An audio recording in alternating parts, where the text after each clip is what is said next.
মোৰ দোকানত আপোনালোকে লাল চাহ খাব, গাখীৰ খাব, বিস্কুট খাব, চব খাব, এটকাও দিব নালাগে।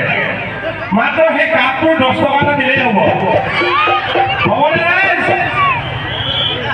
আৰু তামোল পাণ খাব, তামোলৰ এটকাও দিব নালাগে, চূণৰ এটকাও দিব নালাগে। সেই পাণৰ লগত 3 টকা এটা দিলেই হ'ব। আৰু ইয়ালৈ এতিয়া আহোঁতে মোক কৈছে মানুহজনীয়ে, তই বিয়া চিয়া পাতলি বুঢ়া হলি, এতিয়া বিহু যাব কি কৰিবি? ডেকা ল'ৰা ছোৱালীয়ে যাব লাগে, ডেকা ল'ৰাই ছোৱালী চাব, ছোৱালীয়ে ল'ৰা চাবলৈ, বুঢ়াটো গৈ কি কৰিবি? মই কৈছো ডেকা মোৰে যদি ছোৱালী চাই, মই ছোৱালী মাককে চাই দিম। উপায়টো নাই আৰু। এবাৰে ক'লো, ধেমালি কৰিলো, বেয়া বেয়া নাপাব, আৰম্ভণি কৰিছো জীৱনটো। আৰু ভৱিষ্যতে আপোনালোকক ভাল লগা নিচিনা কৰিম।